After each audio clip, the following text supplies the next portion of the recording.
আমরা আজকে এখানে সমবেত হয়েছিলাম। আপনারা জানেন জাতীয় সমাজতান্ত্রিক দল জেএসডি গণতন্ত্র মঞ্চের একটি শরিক দল। সেই শরিক দলের প্রধান জনাব আসম আব্দুর রব, উনি এই দেশের শুধু মুক্তিযুদ্ধের সংগঠনই ছিলেন না, মুক্তিযুদ্ধ শুরু হওয়ার আগেই যিনি এই দেশের পাকিস্তানের পতাকা পুড়িয়ে স্বাধীন বাংলাদেশের পতাকা উড়িয়েছিলেন, সেই দলটি এই জেএসডি গণতন্ত্র মঞ্চের শরিক দল।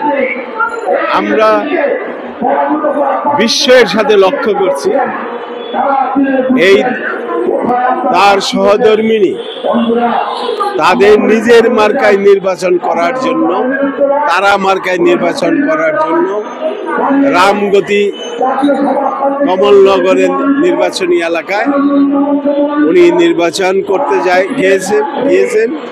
সেখানে তার উপর হামলা, তার অফিস ভাঙচুর, শুধু এবারই নয়, এর আগেও 3-4 মাস আগেও তার জনসভা পণ্ড করে দেওয়া হয়েছে, অফিস ভাঙচুর করা হয়েছে। আবার 3 মাস পরে আবার ঠিক একই ঘটনা তারা ঘটিয়েছে। আমরা গণতন্ত্র মঞ্চ, ভাসানী জনশক্তি পার্টি এর তীব্র নিন্দা ও প্রতিবাদ জানাচ্ছি। আমরা বিএনপির সঙ্গে রাজপথে লড়াই সংগ্রামী ছিলাম। আমরা বিএনপিকে অনুরোধ করব, অবিলম্বে আপনারা এই যে আপনাদের রামগতি কমলনগরে ফেসিবাদী আচরণ, এই আচরণের জন্য দুঃখ প্রকাশ করে জনাব আসম আব্দুর রবের সঙ্গে টেলিফোনে কথা বলে আপনারা এই সমস্যার সমাধান করবেন, এই আশাবাদ ব্যক্ত করছি।